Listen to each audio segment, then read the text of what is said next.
Boa noite. Ele é, sem dúvida, o mais extraordinário personagem da história da humanidade. Devotado hoje por bilhões de fiéis em todo o planeta. Rabino, revolucionário, profeta, apenas um camponês de uma aldeia pobre da Galileia. Afinal, quem foi Jesus de Nazaré? O que a história e a arqueologia podem nos contar sobre a sua vida e o tempo em que ele viveu? As últimas descobertas. E para fazer essa viagem no tempo e na história, o Canal Livre de hoje ouviu historiadores, teólogos e arqueólogos. E recebe aqui no estúdio o filósofo Mário Sérgio Cortella. Ele é professor da Pontifícia Universidade Católica de São Paulo e durante mais de 30 anos atuou na teologia. Comigo aqui na bancada os jornalistas Fernando Mitre e Antônio Teles. Mas antes da entrevista, nós vamos ver um pouco da história do homem que dividiu o nosso calendário em dois, antes e depois de seu nascimento. Que força é essa capaz de manter viva uma tradição por mais de 2 milênios? Na origem de tudo, um homem humilde sobre cuja vida pouco se sabe do ponto de vista histórico. Mas hoje, 2 bilhões de seres humanos têm como referência o legado moral a ele atribuído. Apesar de todas as buscas da arqueologia, da história e da antropologia, ainda há poucos indícios documentais sobre a existência concreta do personagem mais importante da cultura ocidental. A maior parte das informações sobre a vida de Jesus vem dos chamados evangelhos canônicos. Foram escritos ainda no primeiro século e tiveram como fonte a tradição oral. Mas eles relatam apenas a vida messiânica de Cristo, entidade que sobreviveu aos séculos e sobre a qual se ergueu o cristianismo. Historiadores e teólogos que afirmam a existência concreta de Jesus tendem a convergir para uma data supostamente entre os anos 4 e 6 antes da era cristã, em que teria se dado o seu nascimento. Mas ao contrário dos relatos pormenorizados do período messiânico de Jesus, os evangelhos canônicos quase não trazem informações sobre sua vida material até os 30 anos de idade. O pouco que a historiografia permite confirmar sobre a vida de Jesus, no entanto, não impediu que ele se transformasse no agente da maior revolução de toda a história da humanidade. Professor Cortella, boa noite, bem-vindo. Olá. Professor, vamos começar repondo aqui o que distingue a existência concreta de Jesus de tudo o que se segue a essa figura mítica que é tão importante para a história da cultura ocidental e para todo mundo. Há evidências concretas da existência de Jesus ou não? Interessante, porque você fala assim, essa figura mítica, mas por uma parte da humanidade ele é uma figura mística, ele não é uma figura mítica. Porque ao se falar em mito, há uma suposição, e algumas pessoas o fazem, de que ele não teve existência desse modo. Se eu olho como mística, isto é, aquele homem com presença religiosa, crença na existência, sem dúvida. Se eu olhar como mito, esse tema só vem à tona basicamente no século XIX. Aliás, por curiosidade, no início do século XX, 1906, um grande homem chamado Albert Schweitzer, que foi inclusive Nobel da Paz em 1952, ele escreveu um livro chamado Em Busca do Jesus Histórico. Porque o problema de se Jesus existiu ou não como uma pessoa, né, e não apenas como uma ideia religiosa, vem no século XIX. Hoje, são poucos aqueles que afirmam que Jesus em si não existiu. Há controvérsia em relação ao modo, ao lugar, ao tempo, mas em relação à existência dele, Jesus de Nazaré, tal como você falou na abertura, quase não há mais polêmica. A discussão se dá em torno da noção de Jesus Cristo, isto é, o componente místico, né, que deixaria de lado essa percepção. Por isso, no ponto de partida, é importante que a gente compreenda que talvez como mito, o homem Jesus não é mais considerado, como já foi, né, no século XIX, uma parte do XX, basicamente, forçadamente um mito. Mas sim, isso, uma pessoa cuja percepção religiosa, ela atinge hoje mais de 2/3 da humanidade. Mas, professor, a personagem historiográfica de Jesus Cristo é bastante escassa, né? Sim. Só tem poucas linhas de 4 historiadores. E há uma contestação de estudiosos e arqueólogos de que talvez a existência real de Jesus fosse mais uma hipótese não comprovada do que propriamente uma realidade historiográfica.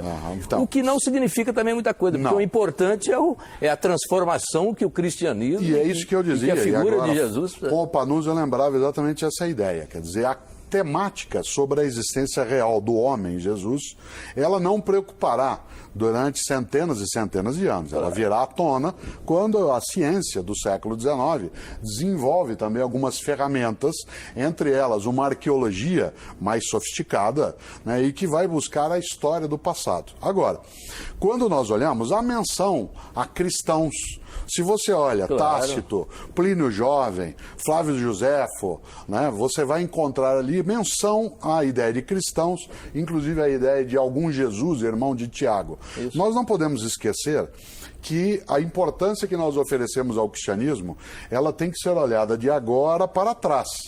Porque se nós olhamos, digamos, há quase 2000 anos, o impacto de uma religião que nasce numa pequena região do mundo romano, dentro de um império imenso, né, que é uma dissidência dentro da religião daquele povo na Palestina, ela não terá um impacto, digamos, não seria, para usar uma expressão direta, não seria uma notícia hoje.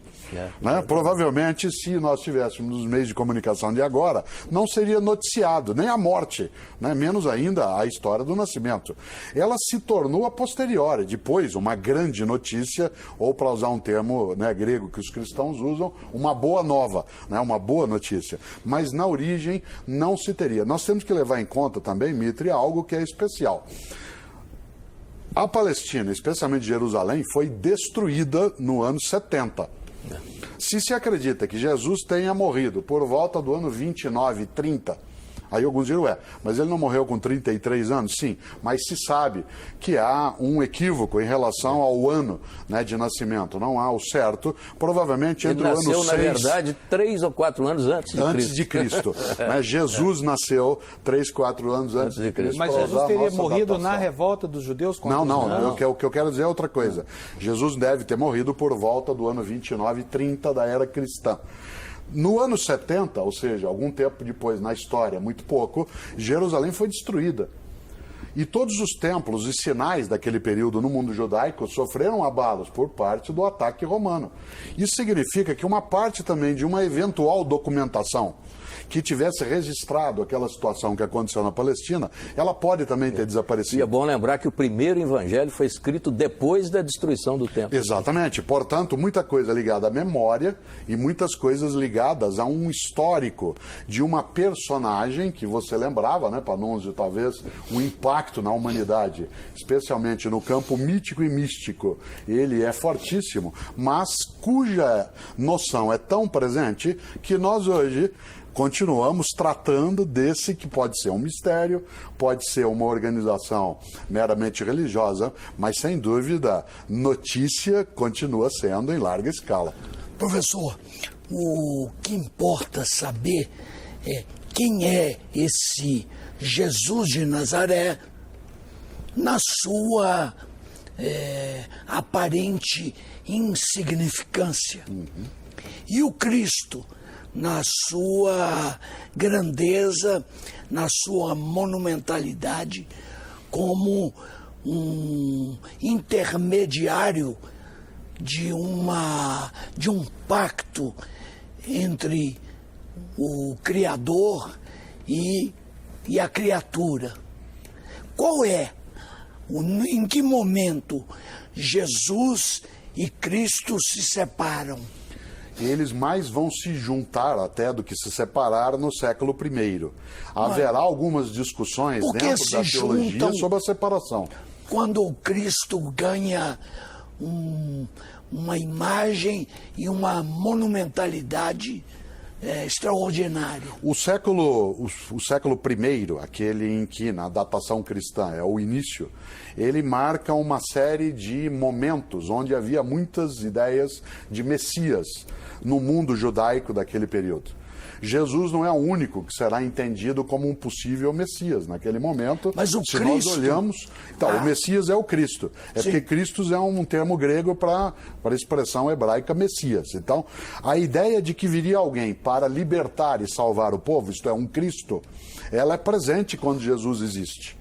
ela está ali na seio daquela comunidade, de toda aquela população. Ele era esperado. Professor, tem uma Jesus questão... será entendido como sendo o Cristo, aí eu vou falar o Cristo, e não Jesus Cristo. O Cristo por uma parcela das pessoas daquele momento. E depois, na história, assimilado como sendo o verdadeiro Cristo. Mas, professor, por essa aí parcela. é que está a questão. Jesus, né, tornado Cristo, ele teria operado, digamos, numa perspectiva ali dentro do judaísmo. Ele se tornou o Cristo mundial, o Cristo universal, a partir do trabalho de outra pessoa. Sim, claro, de É Saulo, de Paulo. De São Paulo.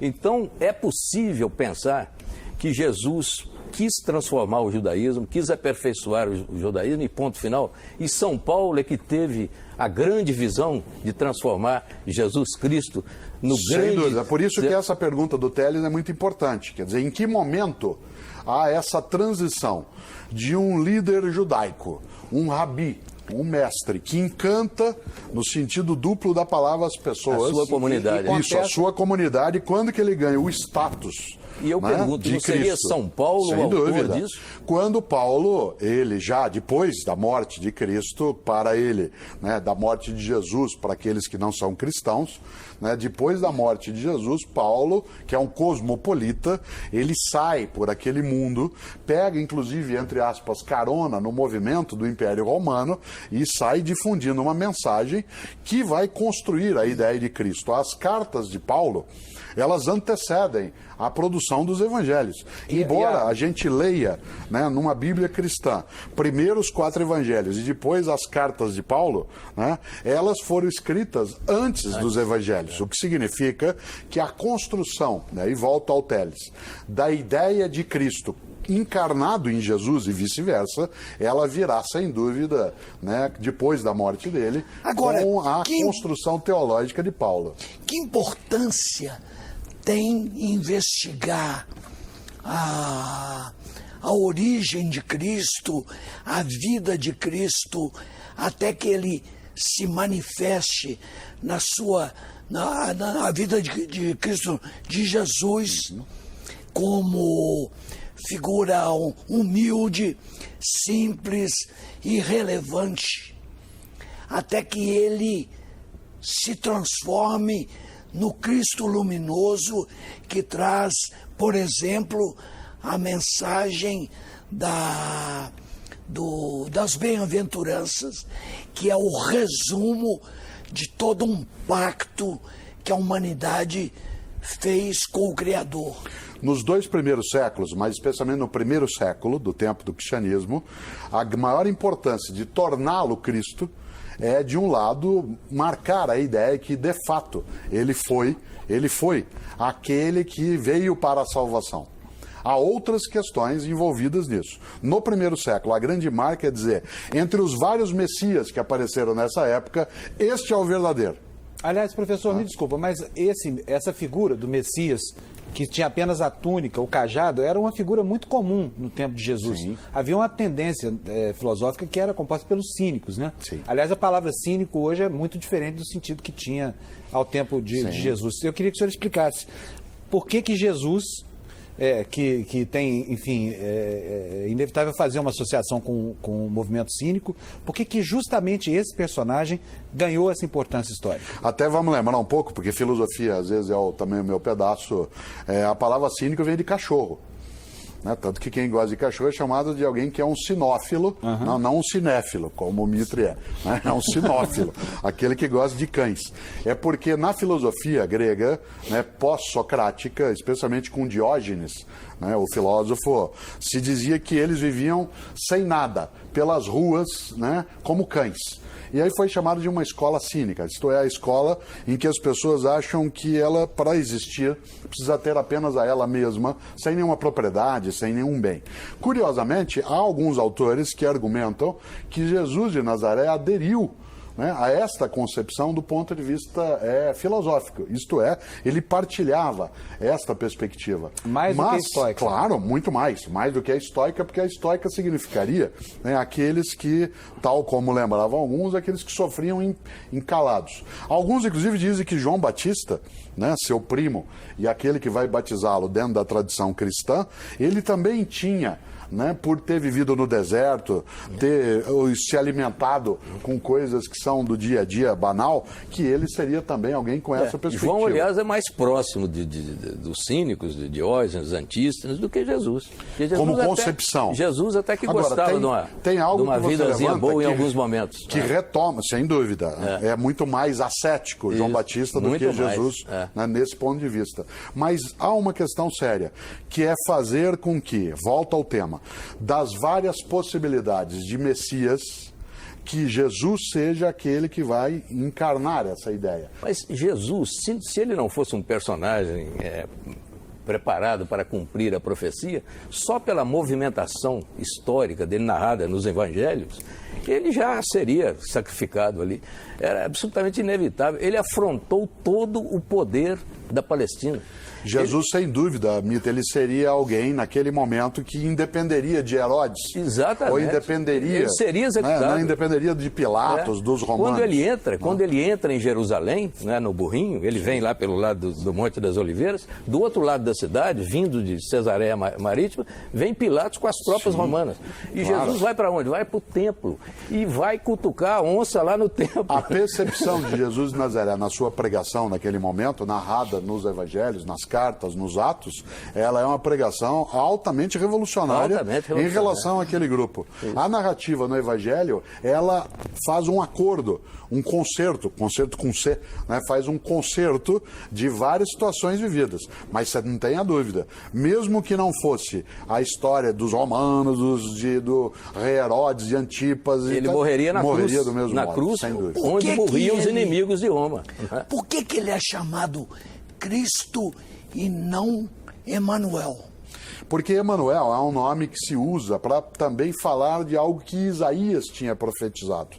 Você sabe que o nome dele, Jesus, é uma romanização de Yeshua ou Joshua, né, que da onde deu a expressão Jesus, que é uma forma de abreviar o nome de Josué, que é uma das grandes personagens da tradição judaica do passado. Mas até Emanuel, que aí... significa Deus conosco, né, que vai dar para nós no Ocidente o nome Manuel, ele é muito mais uma aproximação com uma profecia feita no Antigo Testamento por Isaías do que de fato o nome que ele terá. Porque o Cristo, a palavra Cristo, é derivada de um termo grego. Sim, Cristo é o ungido, o abençoado. E não é do termo indiano ou védico, Krishna? Não tem nada a ver. Não tem a ver. É uma mera coincidência sonora.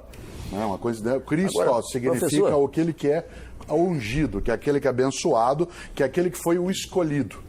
Né? Desse ponto de vista, ele combina com a expressão hebraica Messia. Né? Professor, eu só queria deixar uma perguntinha, depois ele responde. É pouco provável, não há nenhuma prova, nenhuma evidência, não há sinal nenhum de que Jesus nasceu no dia 25 de dezembro. E nunca os cristãos disseram isso. A nos diz que nós vamos voltar, podemos voltar nessa... Nunca os cristãos disseram qual era a data. Exatamente, mas aí tem uma criaram convenção, isso. Tem uma convenção em relação Tem uma a convenção, isso. mas tem um outro dado histórico, aí esse é histórico interessante. Uma divindade, Mitra, que eu não posso esquecer o nome, nasceu sim, no dia 25 de dezembro, acredita-se segundo a tradição do mitraísmo. Então, alguns vão dizer que é mito, outros vão dizer que é místico. O cristianismo foi lá e pegou essa data. Né? Isso não muda toda a história, né? Mas ele dá um sabor especial porque aprofunda o mistério. E religião é mistério. Professor, nós vamos aproveitar agora, eu queria interromper em função disso, porque nós vamos conhecer a opinião de um outro especialista, que é o historiador André Chivitarese. Ele é professor de História Antiga da Universidade Federal do Rio de Janeiro. Normalmente, quando a gente pede uma prova concreta, nós esperamos um objeto palpável, não é? A cama, a casa, a roupa. Bom, isso não tem. Mas, do ponto de vista acadêmico, científico, nós trabalhamos com o que se estabeleceu como a múltipla confirmação. Isso é, quando autores diferentes, que nunca se viram, que nunca se leram, que nunca se encontraram, são capazes de afirmar frases, ditos, ideias exatamente iguais entre eles sobre Jesus. Então, vou dar um exemplo. Paulo, que é o autor mais antigo que nós temos em termos de produtor de cartas, não é? Ele é capaz de registrar, palavra por palavra, o que Jesus disse na última ceia pascal junto dos seus discípulos. Marcos, um evangelista que veio muito depois de Paulo, sem nunca ter lido Paulo, foi capaz de também falar exatamente as mesmas palavras que Jesus disse. Então, há uma argumentação bastante plausível para dizer que Jesus existiu. Muito embora a gente não conheça a sua casa, não conheça a sua cama, não conheça a sua roupa. E digo mais, hoje a história, a arqueologia já conseguem ver a sombra que Jesus projetou no seu andar. Ainda não chegamos nele, mas já conhecemos a sua sombra. E acho que a tendência, cada vez mais em que a pesquisa avançar, principalmente arqueológica, nós vamos chegar a Jesus. Mas aí, se acharmos, por exemplo, o túmulo de Jesus, como queria um cineasta europeu, acabou o fundamento do cristianismo. Claro. Quer dizer, evidência científica demais túmulo pode não... Se achasse o corpo. a ossada, digamos. Agora, uma das coisas curiosas, para nós, quando se fala de achar o corpo de Jesus e, portanto, negar o Cristo ressuscitado, É o James Cameron, né? É o James Cameron, canadense. né, que falava disso. Você imagine que, mesmo naquela época, as autoridades judaicas daquele tempo, que queriam se contrapor àquela percepção que Jesus houvera incutido em uma parcela daquela população, se a ressurreição, que é a principal forma de elevar a divindade daquela crença, o quanto que esse túmulo com o cadáver deve ter sido procurado. Ademais, romanos tinham um hábito absolutamente política de Estado. Aquele que fosse executado e que tivesse muitos seguidores, o corpo dele era colocado para apodrecer, para que não se pudesse fazer o culto ao sepulcro, ao lugar onde ele fosse sepultado. Mas no caso de Jesus, José de Arimateia não resgatou o corpo dele da Mas cruz? não que os romanos iam deixar. Eles não tinham uma polícia assim tão ineficiente, né, e que daria para Arimateia pegar, ainda mais numa cidade, né, como Jerusalém. Né, não dava para você ir fazendo as coisas e, né, escondendo. Não era assim, quer dizer, chega lá o no Estado romano, O Arimateia seria uma prova de que ali no Sinédrio havia uma infiltração cristã bastante significativa. Eu acho que porque cristã o Nicodemos, no outro evangelho vai aparecer Nicodemos, né? Que eu acho foi que não há um único cristianismo quando ele nasce, assim como não há uma única forma de prática do judaísmo no século I. Se nós olhamos, por exemplo, quando Jesus está na sua atividade, quando Jesus está na sua pregação e na sua vida, se ele está lá, você tem pelo menos 4 grandes grupos judaicos naquele momento de natureza religiosa e política. Os saduceus, os fariseus, os essênios e os zelotes. Quer dizer, esses 4 grupos convivem. E eles não são unívocos, não são o mesmo grupo. É provável que houvesse simpatizantes da ideia de Jesus de Nazaré junto a outros grupos. Jesus era judeu, praticava o judaísmo. Isso, mas há uma hipótese que Jesus teria sido zelote. Então, ele poderia ter sido zelote, que era o hipóteses- inimigo de Roma. A outra que diz que ele foi essênio, por isso que ele foi batizado por João Batista, que João Batista também o seria. Ou que Jesus, ele partilhava de algumas das coisas dos saduceus. Uma das coisas boas, né, é que esse mistério, ele abre muitas interpretações. Não há, do ponto de vista científico, uma única vertente, Mas nem na teologia. os saduceus não, porque os saduceus não acreditavam na ressurreição. Mas quem disse que todos os judeus acreditavam na ressurreição? Né? Você diz, não, nem todos, é verdade. Né? Mas talvez há ideia, alguns argumentos, que se ele foi saduceu, que a ideia da ressurreição pode ser muito mais compatível com a percepção dos islâmicos sobre Jesus. Porque os islâmicos acreditam que Jesus foi um profeta importante, que ele não era o Cristo e que ele não ressurgiu na prática. Ele foi levado para os céus ainda vivo e outro morreu no lugar dele. Jesus, que os islâmicos chamam de Isa, tá? Ele não foi alguém que morreu. Ao contrário, em vida ainda, Deus, isto é, Alá, o levou para os céus. Então, essa múltipla Mas possibilidade. outros personagens bíblicos não considerados portadores da divindade também o foram. Sim, Elias. Sim. Enoque. Sim, você tem outros, porque essa ideia de ser arrebatado, de ser levado, ela é muito comum nas religiões do passado. Bom, gente, eu preciso fazer agora o nosso primeiro intervalo. Canal Livre, hoje dedicado ao Jesus Histórico, volta já em um instantinho, não saia daí.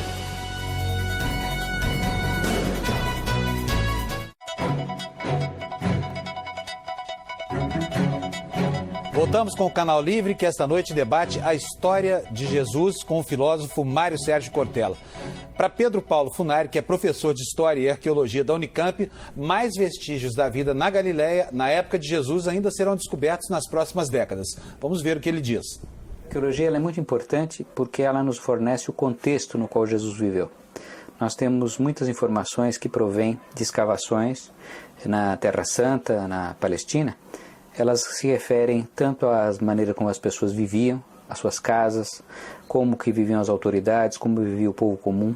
Na Palestina, a vida era ao mesmo tempo muito simples, porque a população local dos seguidores de Jesus eram pessoas analfabetas, que viviam no campo, viviam de atividades muito simples como a pescaria, que eram os primeiros seguidores de Jesus, camponeses, mas ao mesmo tempo era uma sociedade muito complexa, porque havia cidades, inclusive com uma população estrangeira que falava outra língua, que era o grego.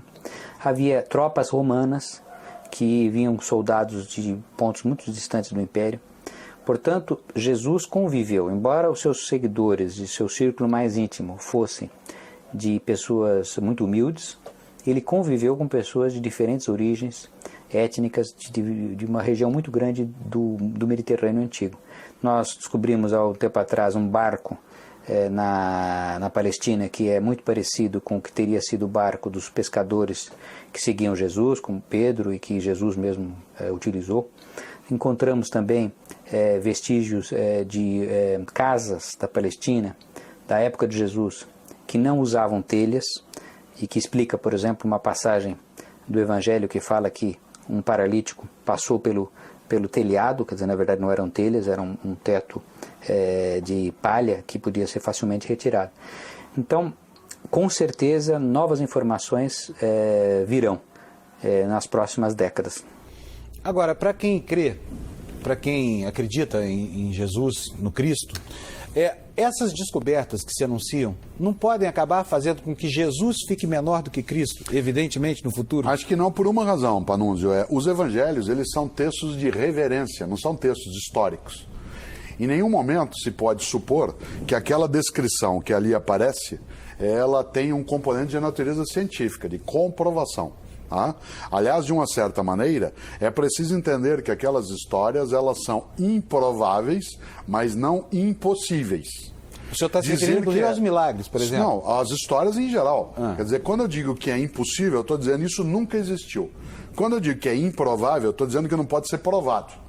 Não pode ser provado desde agora. Pode ser que se encontre em situações, né, dessa natureza. Agora, o que está por trás, que é uma força muito grande, é a força da fé. Volto à ideia. A Bíblia, ela não é uma narrativa, ela tem narrativas. Há coisas na Bíblia que elas coincidem com os tempos, com os modos, com os costumes, e outras que são de natureza eminentemente religiosa, que estão marcadas pela perspectiva exclusiva da fé. Algumas pessoas acreditam que o texto bíblico ele é literal, isto é, ele é mesmo aquilo que aconteceu. Mas isso não é consenso dentro das várias formas de cristianismo, nem hoje, nem na história. Professor, do ponto de vista dos evangelhos, se pegar o primeiro evangelho, que foi aquele escrito mais próximo do evento, quer dizer, Marcos escreveu 40 anos depois, né, mais ou menos ali na época da Revolução, da tentativa de Revolução, que foi em 66, não é? Então, sob aquela influência, mas ele conviveu com muita gente que viu Jesus, que pode ter testemunhado. É possível, e os outros evangelistas beberam muito na fonte de Marcos, é possível entender o evangelho de Marcos como aquele de maior credibilidade do ponto de vista historiográfico? É provável que ele contenha a influência mais forte, inclusive porque tanto o Evangelho de Lucas quanto o de Mateus, eles têm sim o Evangelho de Marcos como referência. Digamos que fosse a primeira reportagem que recolheu as narrativas da época, Isso mesmo, e aí ele influencia o que virá na sequência. Aliás, é o texto mais jornalístico. Claro, mais jornalístico, é mais do dia, de jornal mesmo, de dia. Né? E o Evangelho de João, ele já está mais voltado para o campo místico naquilo que o Telles antes levantava em relação a mostrar que Jesus era Cristo e não só a mera trajetória. Tanto que você não tem a história do nascimento de Jesus narrada nos 4 evangelhos. Só um deles, que é Mateus, vai falar da visita de magos e assim por diante. O que é certo é que esses evangelhos, eles contam uma história do ponto de vista da fé, que para quem nela cria, era de fato, ainda é, a resposta da realidade. Há, inclusive, uma discussão sobre quem são, de fato, os autores dos evangelhos. Pode ser, inclusive, que, embora seja o Evangelho segundo Marcos, que seja uma homenagem ao apóstolo Marcos e uma comunidade resolveu batizar com esse nome. Há dúvida, né, hoje quase certa, que o João do Evangelho não é o mesmo do Apocalipse e não seria o mesmo discípulo amado. Quer dizer, existe uma série de situações... Ele se auto-intitula discípulo muito amado. Eu sei, mas não se supõe que necessariamente ele seja o mesmo. Podem ser 3 pessoas diversas e, eventualmente, o autor de um evangelho não necessariamente é uma pessoa. Ele pode ser um coletivo, uma comunidade que o faz. Não há essa certeza. Não há documentação que traga isso dizendo, não, este Marcos é o apóstolo Marcos que conviveu com Jesus e escreveu desse modo. A fé de muita gente acredita nisso. Mas se nós olharmos fora do exclusivo campo da fé, não há essa prova. Professor, que importância, na verdade, existe essa busca de detalhes, de fragmentos da vida de Jesus ou dos apóstolos, quando, na realidade, toda a estrutura da religação do homem com Deus está fundada nos ensinamentos morais que o Evangelho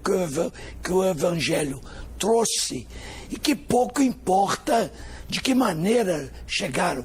Assim como ninguém está discutindo se Sócrates falou de uma maneira ou de outra, se ele se suicidou obrigado ou se ele foi ao suicídio por vontade própria, ou Aristóteles, ou Platão. Você até mencionou uma personagem curiosa que é Sócrates. Então, porque, inclusive, né, durante um tempo se duvidou da existência de Sócrates, tal como se duvidou da existência de Jesus. Alguns imaginavam que Sócrates ele era apenas uma personagem, entre aspas, inventada por Platão. E ele é um conjunto de regras morais. Alguns, inclusive, aproximam ideias morais de Sócrates de ideias de Jesus de Nazaré. Mais tarde você tem essa junção. Agora, tem uma coisa que você levantou, Telles, que é muito importante nisso. Você fala, o que interessa a quem crê, tanto faz. Para quem tem uma crença em Jesus Cristo e não está preocupado com a identidade, com a filiação direta humana, que não está exclusivamente marcado pelo lugar... Que não altera em nada. Isso é absolutamente indiferente. Tanto o senhor acha que altera? Não, não altera. A fé não altera. Inclusive é relevante até se houve ou não o personagem de Jesus. Claro. Esta ideia de que Jesus ela existiu, né, como pessoa, que Jesus existiu como pessoa, ela sempre incomodou mais os não cristãos do que, de fato, os cristãos. Aos cristãos, por estar apoiado na fé, isso era uma questão de menos importância. Agora, nos últimos 200 anos, em função, como eu dizia antes, do avanço da arqueologia, das ferramentas de comparação de texto, do crescimento da linguística, do domínio, inclusive do aramaico, que era o idioma falado na Palestina e que não é falado por mais ninguém. Então você precisava de outro tipo de método para se aproximar.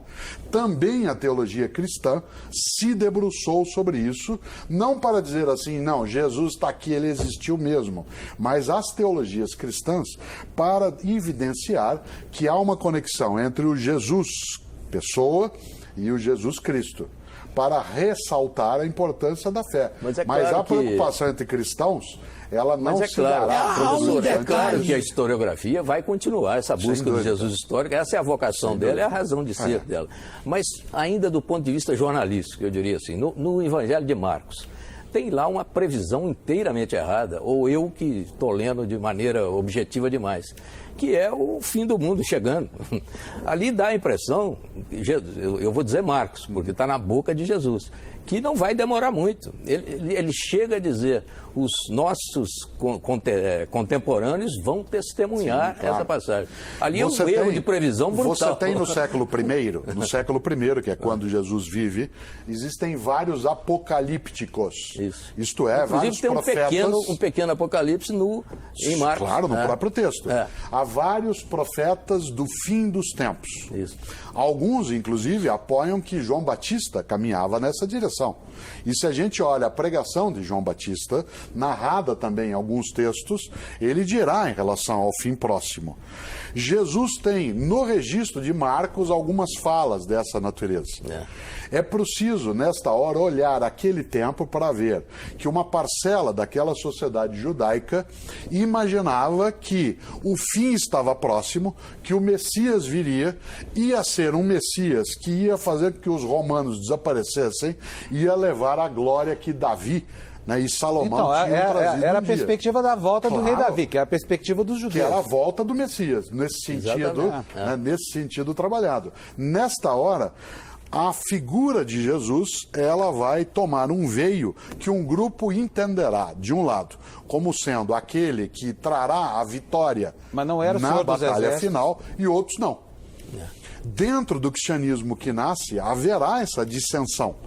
Haverá, por exemplo, no primeiro século, alguns que acham que Jesus era aquele que faria isso e o fim chegaria logo, e outros que achavam que a mensagem de Jesus é outra. É quando se dirá, e você vai ver isso em outros evangelhos, meu reino não é desse mundo. Quando essa expressão, do ponto de vista teológico, vai ser trabalhada, se está dizendo que a vitória não é na terra.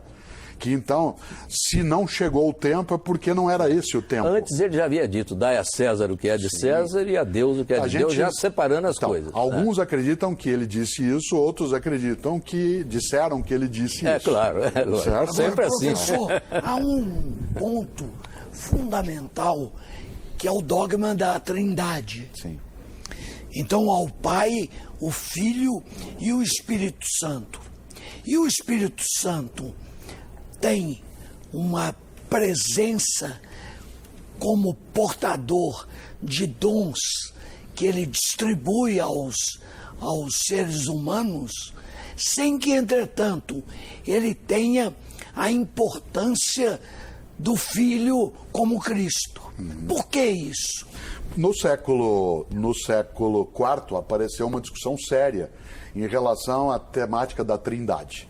Quem vai discutir isso melhor será Agostinho, o teólogo africano que viveu também na Europa, vai discuti-la no século V.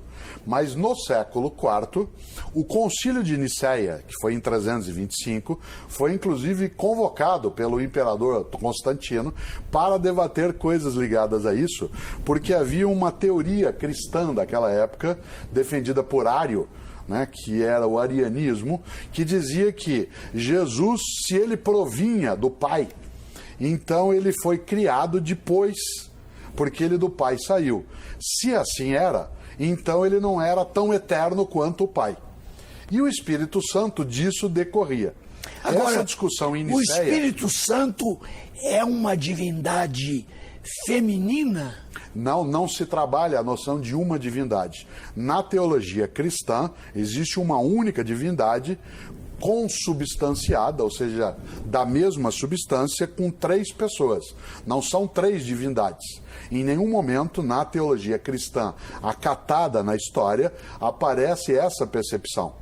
A ideia do 3, que é recorrente, né, porque Professor, mas aí é um toda a lógica mistério. do 3, Miguel, Rafael, Gabriel, Aí é um Jesus, mistério. Maria, José, mas o 3 é um mistério dentro da concepção Pouco cristã. compreensível. Por isso que ele é mistério. Olha, eu vou fazer o seguinte, E se preciso fazer uma parada. Teles, vamos fazer o seguinte, a gente pode retomar no próximo... A gente retoma no... O Teles quer resolver o mistério agora. Então nós vamos esperar o comercial, a gente resolve depois do comercial. A gente faz uma paradinha e volta daqui a pouquinho, depois do intervalo, com o Teles retomando o mistério da Santíssima Trindade.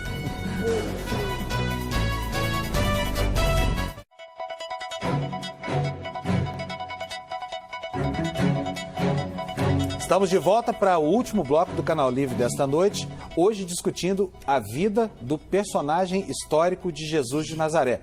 Eu interrompi o Teles aqui no último bloco, vou passar logo para ele a palavra, porque nós temos um mistério enorme por resolver, né, Teles? Professor, com autorização do Panúzio, eu volto à questão da Trindade, do Espírito Santo e do Espírito Santo. Primeiro, eu não me recordo de nenhum momento em que o Cristo tenha se referido à Trindade. Segundo, não me recordo também que ele tenha se referido ao Espírito Santo. Fala-se várias vezes em espírito.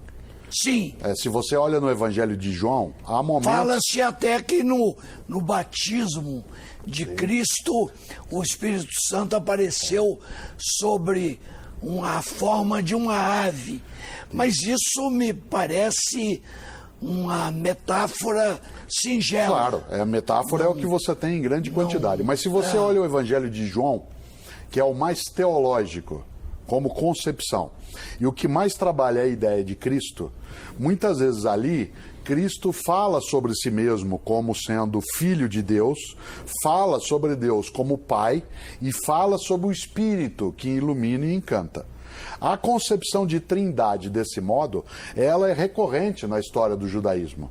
Eu falava antes até do intervalo que se trabalha com Abraão, Isaac e Jacó, né, com a trilogia dos arcanjos, se trabalha sempre a noção do três, ela é recorrente nessas culturas, inclusive entre gregos, entre egípcios. Se a gente olha, você lembrou o hinduísmo, né, num determinado momento, dentro da multiplicidade da força divina, né, do hinduísmo, Brahma, Vishnu e Shiva, também você tem um três. Então, a noção triádica do três, ela aparece com força naquele momento. E no Evangelho de João, há essa expressão. Também se encontra disperso nos outros três evangelhos, que são os chamados canônicos, algumas dessas questões. Por que isso é colocado como mistério? Né? Obviamente porque a explicação do ponto de vista racional, ela encontra um obstáculo. Como é que você tem um único Deus, que são três pessoas? Isto é, não seriam três, então não é politeísmo. É evidente que a noção de três em um, ela é muito mais um combate à concepção romana da época, que era politeísta, que tinha muitos deuses, e o reforço do monoteísmo abraâmico e mosaico. Né? Desse ponto de vista, a gente pode até interpretar isso de outros modos, inclusive porque os hebreus, lá no início, se você lê em hebraico o livro inicial da Bíblia cristã, que é da Bíblia judaica, que é o livro do Gênesis, no início a narrativa fala em Elohim, em deuses, e não em Deus. Verbo. Isso assim, e nós criamos, fala no plural. Depois é que vai se reduzir a esta ideia de três, mas numa só pessoa, na concepção monoteísta. O verbo está em João, é assim que começa. Ou seja, a ação da tríade, dos três. Né? Não é algo que a gente consiga, não só lidar aqui, mas faz pelo menos, digamos, 1.900 anos. Professor, né, que esse debate... Jesus não ajuda a confundir ainda mais a coisa na compreensão dessa complicadíssima Santíssima Trindade, quando ele interpela seu pai no momento da crucificação e pergunta por que foi abandonado? Sim. É que se você tem isso, não em todas as narrativas. Nenhum dos quatro evangelhos ele é idêntico e nenhum deles tem o mesmo foco. Se você olhar as quatro narrativas que saem daquelas comunidades que as produziram e depois elas foram aceitas como oficiais, canônicas, porque há mais de 30 evangelhos. Os quatro aceitos é que tem essa posição. É claro que cada um deles vai dar uma ênfase. Um deles dá ênfase no fato de que Jesus é o Filho de Deus e recorre ao Pai. Mas você não tem isso de todos os modos em todos os evangelhos. Então, nesse polo, sim. Em todos eles, não. Né? Professor, deixa eu te fazer uma pergunta a respeito do Concílio de Nicéia e a respeito dos outros evangelhos. Até aquele momento, a igreja lidava com todos os evangelhos, inclusive os apócrifos, que tem alguns que são incríveis. E muitos são posteriores ao Concílio de Nicéia. Depois apareceram outros. Mas existe ainda alguma utilidade na leitura desses evangelhos Sem apócrifos? dúvida. Mas do ponto de vista da perspectiva religiosa mesmo? Nossa, você tem inclusive editoras cristãs, várias delas, inclusive católicas, para pegar aquelas que são mais fortes nesse campo de publicações, elas fizeram livros com os evangelhos apócrifos. Então vamos tomar o evangelho... Porque a finalidade, por exemplo, de ler o evangelho de Maria Madalena, ou de Tomé, ou atribuído a Tiago. O de Tomé, onde Sim. Maria Madalena aparece num momento muito interessante lá com Jesus, os dois se beijando e o Pedro fica uma fera ali e tal. Isso, exatamente. Pois é, aquilo durante 3 séculos a igreja aceitou aquilo. Não, porque você não tinha a igreja. A gente não tem a igreja. A igreja, como a gente diz, tal como a gente diria assim, o governo, ela é uma figura. Mas foi no já do Concílio de século Nicéia, IV. mas foi no Concílio Claro. de Nicéia que Quando você vai ter configuraram a os quatro. igreja, mas você tinha múltiplas igrejas. A palavra igreja significa comunidade. Então você tinha muitas igrejas. Mas não esse existe uma conteúdo, igreja mas esse centralizada. conteúdo, o que o senhor acha desse conteúdo? Não, eu acho que esses conteúdos, eles são relatos possíveis daquele momento e eles são relatos que eles ajudam a entender algumas das coisas daquela época, mas do ponto de vista da teologia, todo o aporte, todo o apoio para a compreensão da religião está nos 4 canônicos. Os outros auxiliam a olhar um pouco sobre a infância de Jesus, sobre qual era o ambiente da época, qual que era a relação de Jesus com as mulheres e assim por diante. Você tem narrativas em evangelhos apócrifos que falam sobre a manjedoura, sobre o boi e o jumento ao lado, professor, todas essas histórias. É da maior importância a relação de Jesus com as mulheres. As mulheres têm uma presença incrível nos evangelhos. Aliás, uma das razões que fazia com que ele fosse, entre aspas, motivo de escândalo, porque a palavra escândalo em grego significa armadilha, obstáculo. Mas as mulheres foram patrulhadas brutalmente na história da igreja, Sem porque dúvida. se pegar, mesmo os canônicos, elas estão lá. É que mais uma nos vez, momentos cruciais. mais uma vez você está usando a igreja como se ela fosse uma. E a gente tem muitas igrejas, muitos cristianismos. Se a gente chama de igreja católica, apostólica, romana... Estou me referindo a essa. A essa, o sem Mitre dúvida. é um herege, mas é preciso lembrar porque ele defende que nos primeiros 5 séculos do cristianismo, a figura feminina mais exaltada nas comunidades cristãs era Maria Madalena. Mais adiante é que será Maria, mãe de Jesus. Né? Mas se tem toda uma lógica em relação a Maria como o papel da mulher. E o mesmo está querendo perguntar para o senhor, ainda não teve coragem, o que havia entre Jesus e Maria Madalena? Não, eu queria ir muito além. Eu acho que havia um respeito fortíssimo. Alguns textos dizem que eles mantinham uma relação, né, de intimidade. Essa intimidade poderia ser aquela intimidade quase sexual. impossível. Alguns textos diriam que sim, mas não nos evangelhos apócrifos. O que se dizia em alguns relatos é que Jesus às vezes osculava, beijava, isso dava ciúme em outros, a Maria, a Madalena na boca. Agora, esse não era um gesto de natureza sexual. Mas São Pedro ele não beijava na boca, né? Então tem a diferença. Então, esta lógica entre 2 homens, ela não era a mesma que entre um homem e uma mulher. Agora, esta questão, ela é algo que passa lateralmente no dia a dia, né, do cristianismo. Quando a gente olha, vez ou outra vem à tona esse debate sobre se ele foi casado com ela. Isso. Os evangelhos aceitos mesmo na teologia cristã dizem que não. Não, agora, Né? Os outros, as mulheres aqui. têm uma presença, viu, Panudo? As mulheres têm um outro tipo de presença no Evangelho, que é a presença da coragem. As mulheres são muito mais corajosas do que os homens. Foi para uma mulher que Jesus se manifestou a primeira vez, os homens foi fugiram. a samaritana. E foi para uma mulher que ele manifestou, foi Maria Madalena, na hora da crença da ressurreição. Exatamente, e os apóstolos todos fugiram no dia da crucificação e as mulheres estavam lá. Gente, antes que... Professor, o senhor me responda com autorização. Não, pode seguir. O senhor acha que de toda a história, o que importa mesmo são as virtudes Claro, é a teologais, mensagem, a fé, a ideia, por exemplo, de que um homem nasceu, e é isso que traz a beleza de um Natal. Um homem nasceu e a crença é que esse homem veio acreditando na possibilidade de paz. E que essa religião fala em fraternidade, fala em amor. A ideia histórica em si, ela fica em segundo plano dentro dessa mensagem. E a virtude, esperança? sem dúvida. A virtude da esperança, a virtude da fraternidade, da solidariedade. É isso que importa. O restante circunda a mensagem principal. Senão a gente não pararia, né, uma parte da nossa vida para olhar também esse mistério. Enquanto eu ainda tenho tempo, quero mostrar para vocês o que diz o professor de Ciência da Religião da PUC de São Paulo, Pedro Lima Vasconcelos. Então, há referências em vários documentos de historiadores romanos, um escritor judeu chamado Flávio Joséfo, além da vasta literatura produzida pelos seguidores e seguidoras de Jesus, né, dando conta de uma personagem que viveu na Galileia, foi crucificado em Jerusalém, na época de Pôncio Pilatos. Religiosamente, Jesus é filho de Israel, né? Em termos culturais, ele é herdeiro, né? Ele vive num ambiente marcado pela cultura grega. E, política e militarmente, a dominação é romana. Um filho de Israel, né? Filho das tradições de Israel, né? Um líder, do ponto de vista sociológico, a gente o chamaria de um líder carismático. Seus seguidores e seguidoras descobrem nele palavras que ressignificam a vida, as próprias vidas, dão um outro rumo às próprias existências. Nesse caminho, nessa atuação de alguém que tem palavras significativas, renovadoras da vida, suas ações libertadoras registradas nos evangelhos na forma dos milagres, esse conjunto de palavras e ações o colocou em rota de colisão com as autoridades religiosas e políticas da época, o que resultou exatamente na sua crucificação.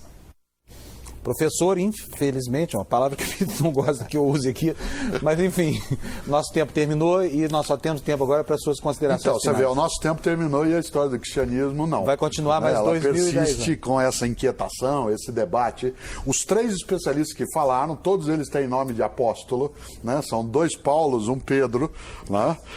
Aliás, um André, um Pedro e o Pedro Paulo, que é o Funário e tal. Isto Que impacta. são 2 apóstolos. Claro, Né? Santo Antônio, né? São Fernando. E São né? Fábio, modestamente. Não tem São Mário, mas tem São Sérgio. Quer dizer, esta lógica. São Fernando, que era o nome verdadeiro de Santo Antônio. que alguns chamam de santo, outros não usam a ideia de santo. Tudo isso envolve nós. Temos isso como uma história de beleza que precisa ser olhada com o respeito de quem é cristão e quem não é. Pela beleza que ela carrega, porque não há nela, na mensagem original, não há um anúncio de violência, não há um anúncio de morte, a capacidade de convivência. A história trouxe isso em várias situações, mas na mensagem original é uma mensagem de paz, alegria, fraternidade e, claro, de vida eterna. Olha, muito obrigado pela sua presença aqui no Canal Livre mais uma vez. O Canal Livre de hoje fica por aqui. Nós agradecemos a presença, então, do filósofo Mário Sérgio Cortella no programa. A você também, muito obrigado pela sua audiência. Uma ótima semana. No domingo que vem tem mais Canal Livre aqui. Tchau.